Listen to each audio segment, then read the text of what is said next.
وخرج عنه المضارع أيضا فإنه على تقدير اشتراكه بين الحال والاستقبال يدل على زمانين معينين من الأزمنة الثلاثة فيدل على واحد معين أيضا في ضمنهما إذ لا يقدح في الدلالة في الدلالة على أحد معين الدلالة على ما سواه. نعم يقدح في إرادة معين إرادة ما سواه. إرادة ما سواه. نیلو سموایا کرنے با وأين الدلالة من الإرادة ولما فرغ من صبر کا وگن زے پیجن کرے یار دری تعلق دا ما بعد عبارت سرد لما فرغ حملو. چلو وخرج عنه المضارع. سوئی یہاں سے شاہ رحمت یہ بتانا چاہتے ہیں کہ آپ نے اسم کی جو تعریف کی الاسم ما دل على معنى في نفسه غیر مقترن بأحد الثلاثة غیر مقترن. تو یہ صفت ثانی کے ساتھ مضارع اس فعل سے خارج ہوا. کیوں؟ اس لیے کہ یہ ایک زمانے پر دلالت نہیں کرتا مضارع. وہ یار دو زمانوں پر دلالت کرتے ہیں حال اور استقبال پر. تو یہ اسم کی تعریف میں داخل ہوئی. کوئی سوال ہوا یہاں پر اس کا جواب دے رہا ہے کہ ایسے ہی بس تفصیل بنا رہا ہے؟ سوال کا جواب دے رہا ہے. اچھا کیا سوال؟ سوال یہ ہوتا ہے کہ آپ نے اسم کی جو تعریف کی ہے تو اس میں آپ نے یہ بتایا تھا کہ غیر مقترن میں احد الثلاثة کہ اسم تینوں زمانوں میں سے کسی ایک پر بھی دلالت نہیں کرے گی. ایک کے ساتھ اقتران نہیں ہوگا. کسی ایک کے ساتھ بھی اقتران نہیں ہوگا. تو یہاں پر مضارع یہ دو زمانوں پر دلالت کرتا ہے حال پر بھی اور استقبال پر بھی. تو یہ اسم کی تعریف میں داخل ہوئی. ہاں کیونکہ ایک پر تو دلال ایک کے ساتھ تو مقترن نہیں ہے نا. ہاں وہ تو دو ہیں تو ایک تو نہیں ہے نا. تو پھر یہ اسم کی تعریف میں فعل مضارع داخل ہونا چاہیے. اچھا تو پھر کیا کر دیا شارح نے بتایا کہ وہ خرج عنه المضارع ایضا تو یہ اسم کی تعریف سے خارج ہے. ہاں داخل نہیں ہے. کیوں خارج ہے؟ اسی لیے کہ یہ بولو جس طرح افعال منصرفہ اسم کی تعریف سے خارج ہوئی اسی طرح یہ بھی خارج ہوئی کیونکہ مضارع کے لیے اس میں تین مذاہب ہیں. ایک مذہب یہ کہ یہ حال حقیقت ہے حال میں اور مجاز ہے استقبال میں. اور دوسرا مذہب یہ کہ یہ حقیقت ہے استقبال میں اور مجاز ہے حال میں. اور تیسرا مذہب یہ کہ یہ اشتراک ما بین الحال والاستقبال ہے. ہاں یعنی لفظ مشترک ہے. پھر تو اگر ایک ایک میں حقیقت ہو تو پھر اگر ایک ایک میں حقیقت ہو تو پھر یہ اسم کی تعریف سے خارج ہے. اگر دونوں سے مراد لی جائے تو تب اگر مشترک ہو تو تب بھی خارج ہے. کیوں؟ کہ استقبال اور حال ایک وقت میں دونوں پر دلالت نہیں کر سکتا.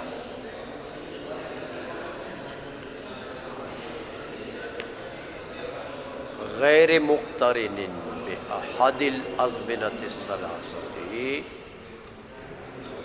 کہ وہ غیر مقترن ہو تین زمانوں میں سے کسی ایک کے ساتھ. کسی ایک کے ساتھ غیر مقترن.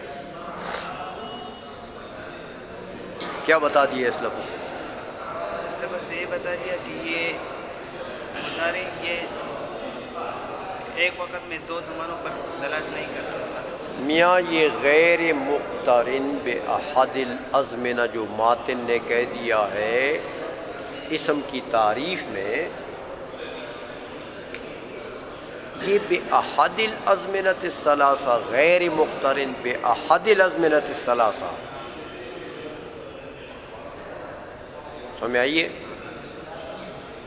تو یہ تو دو سے مقترن ہے نا تو دو کے ضمن میں ایک نہیں ہے.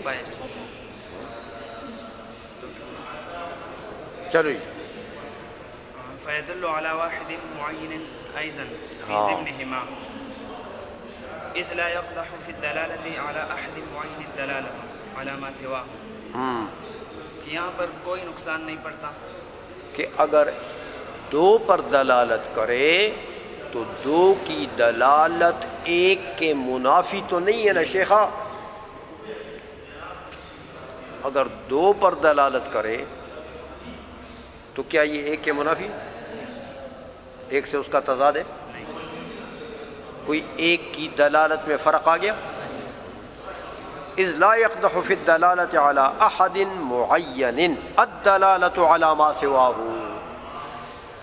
کہ اگر ایک کے ما سوا پر دلالت کرے تو کیا وہ ایک کے دلالت میں کوئی قدح ڈالے گا؟ اچھا چلو.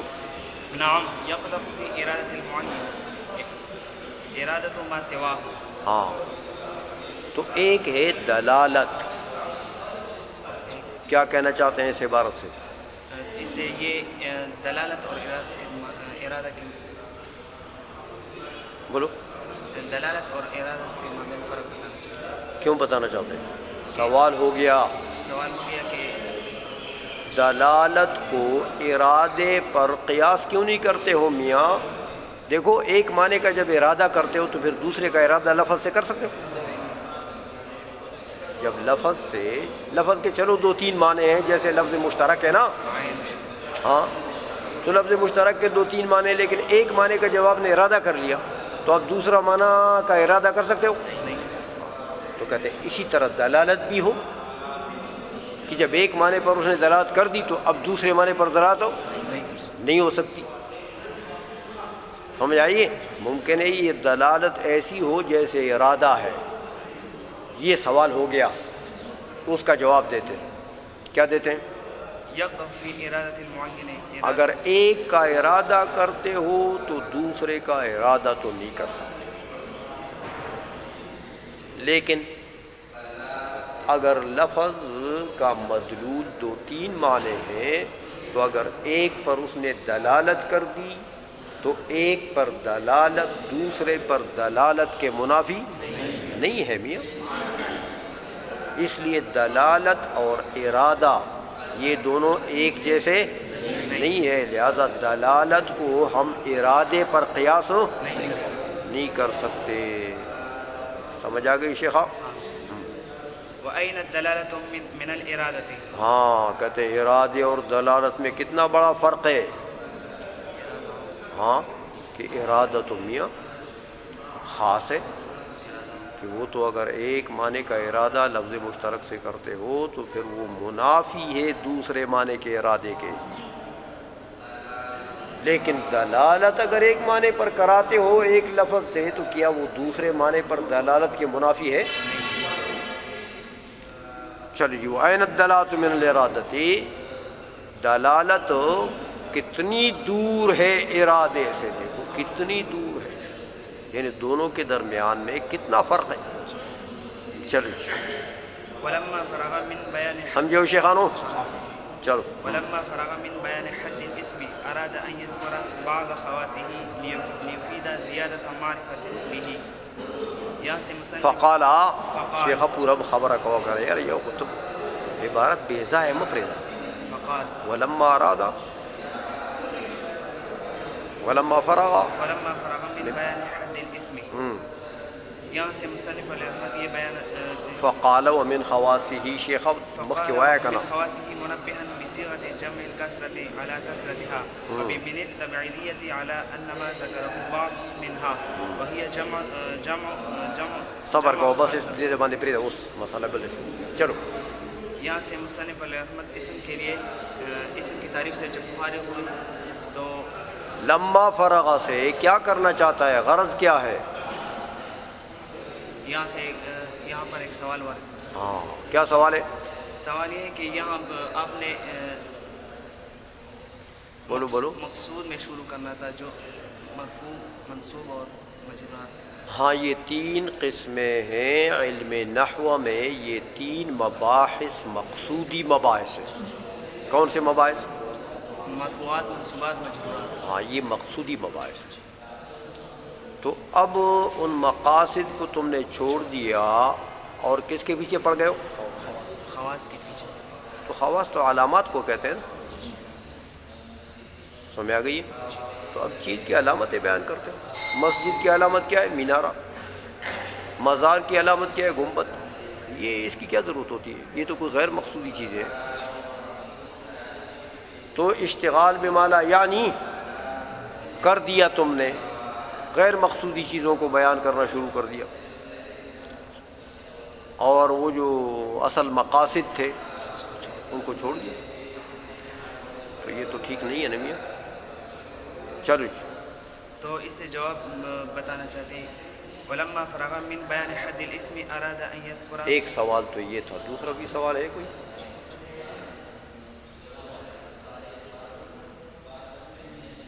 شیخو دوسرا سوال ہے؟ کیا ہے؟ بعض خواصی اسلام دے کمزور ہے. ہاں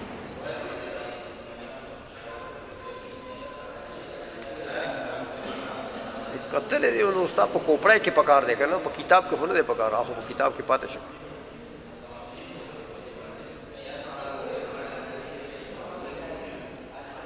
کتاب کی چپاتے شروع استاد قتل اسی سب فائدہ چتا تیرا غصے میں والا بستا فائدہ ہوگا. تو ہے شیخا خبری تو کہ بلک بوتے ہوا کرو گیرے بوتے ہوئے شیخ ہوا کرو.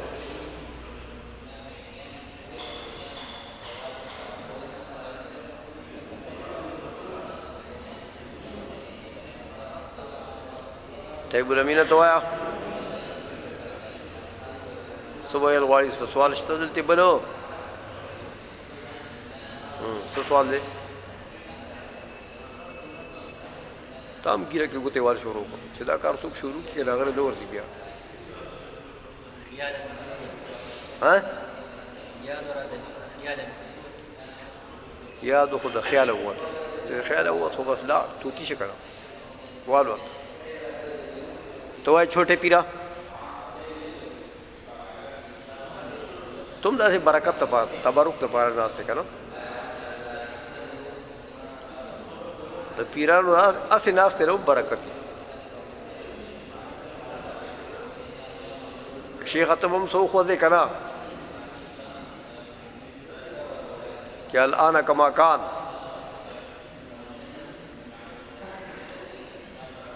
وائے کنا وائے سو خوزہ کنا یار.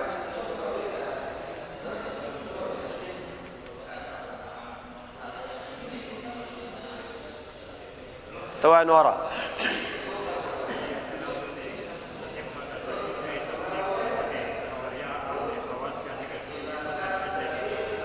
کیا پھر بولو.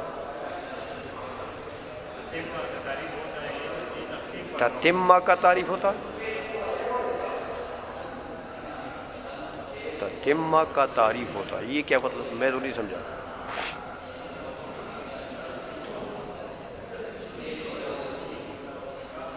تتمہ کا تعریف نہیں ہوتا، تعریف کے لیے تتمہ ہوتا ہے. پہلے اسم کی تعریف ہو گئی ہے نا تو تعریف کے لیے تتمہ کیا چیز ہوتی ہے؟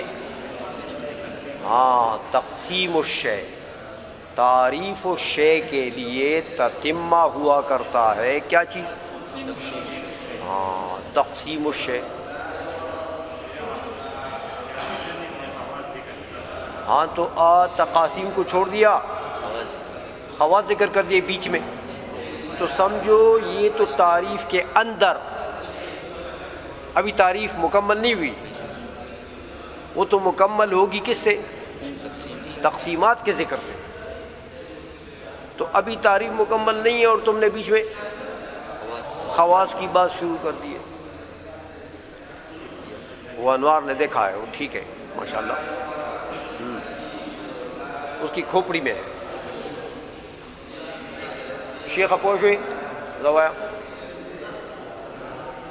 لیفید زیادہ معرفت بھی یہ اس لیے کہ اسم کی تعریف میں زیادہ معرفت آ جائے. اراد ان یذکر بعض خواصہ تو ماتن نے ارادہ کیا کہ اس کے بعض خواص کا ذکر کیا جائے اور اسم کی تعریف زیادہ واضح. کیوں ذکر کیا جائے خواص کو؟ لیفید زیادت معرفت بہ. یہ جواب ہے اس سوال کا. کیسے جواب بنا؟ اس نے سوال یہ کیا کہ تقسیم تتمہ ہوتا ہے تعریف کے لیے، تو تقسیم کو پہلے ذکر کرنا چاہیے، خواص کو بعد میں ذکر کرنا چاہیے. تو اس کا جواب انہوں نے کیا دیا؟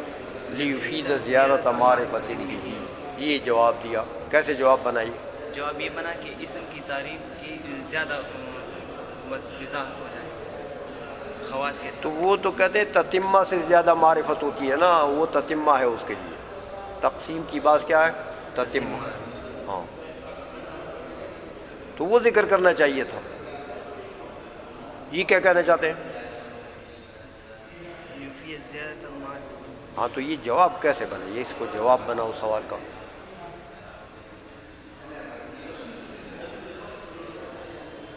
شاباش شیخ خضر کہو، احمد ہے کہو. کہ یہ اسم کی تعریف کے لیے بولو. اسم کی تعریف کے لیے سوال کیا ہوا تو ہو رہا کہ تم نے اسم کی تعریف کے تام ہونے سے پہلے خواص کی بات ذکر کر دی، تو یہ گویا کہ تعریف کے اندر تم نے غیر کو گھسیٹ دیا. بعض تعریف ادھر ہو گئی ہے، بعض تعریف ادھر ہو گئی، درمیان میں تم نے غیر تعریف کو گھسیٹ دیا ہے. تو جواب دیتے ہیں علامہ جامی. کیسے دیتے ہیں؟ تو یہ اسی لیے بیچ میں یہ خواص ذکر کیے کہ یہ اسم کے. شیخہ وہ جواب بنا لو نا، اس کو جواب بنا لو. علامہ جامی کہنا چاہتے ہیں کہ تمہارا اعتراض تو یہ ہے کہ اسم کی تعریف کے اندر تم نے غیر کو گھسیٹ دیا. ہم کہتے ہیں یہ غیر نہیں ہے یار، غیر نہیں ہے. علامت الشیء مفید معرفت شیء ہوتی ہے کہ نہیں ہوتی ہے؟ مینار لگا ہوا ہے تو آپ کیا کہتے ہیں؟ مسجد ہے. گنبد لگا ہوا ہے تو بریلوی وہاں سے گزرے گا، ہو مزار ہے یار، جاؤ جاؤ فاتحہ تو پڑھ لیں. مزار ہے، سمجھ آئی نا؟ تو علامت الشیء مفید معرفت شیء ہوتی ہے. تو یہ خواص ہیں، یعنی یہ علامات ہیں. کس کے علامات ہیں؟ اسم کے. تو یہ بھی ہر علامت جو ہے یہ مفید معرفت اسم ہے. تو ان علامات کے ذکر کرنے سے معرفت اسم میں زیادت آئے گی کہ نہیں آئے گی؟ تو یہ غیر ہو گیا. سمجھ آ گئی ہے؟ اس طریقے سے یہ جواب ہے اس سوال کا. لیفید زیادت معرفت بہ یعنی بالاسم. فقال چلو ومن خواصہ منبہا بصیغۃ جمع الکسر. یہ کیا کرنا چاہتا ہے؟ یہاں پر ایک اعتراض ہوتا ہے. کیا؟ وہ یہ کہ ومن خواصہ، یہاں پر آپ نے من تمیزی لایا اور خواص یہ جمع کثرت ہے. ہاں، تو اسم کے علامات تو زیادہ ہیں اور جمع کثرت بھی 10. شیخا دونوں میں تنافی ہے. دونوں میں تنافی ہے. سوال بناؤ نا. سمجھ میں آئیے کہ خواص جمع کثرت ہے تو اس کا مطلب یہ کہ انبار لگا ہوا ہے خواص کا، اور من دلال کرتا ہے کس کو؟ بعض. تو یہ تو دونوں میں تنافی ہے. ہاں، تو اس کا جواب دیا کہ تنافی نہیں ہے. خواص بے اعتبار حقیقت اسم ہے کہ حقیقت میں نفس الامر میں تو اسم کے خواص بہت ہیں، تو وہ جمع کثرت اس پر دال ہے. اور من بے اعتبار ذکر ہے کہ یہاں ماتن نے جو ذکر کیے ہیں وہ تھوڑے ہیں، وہ قلیل ہے. آئی سو میں زی شخار کتاب گو رہا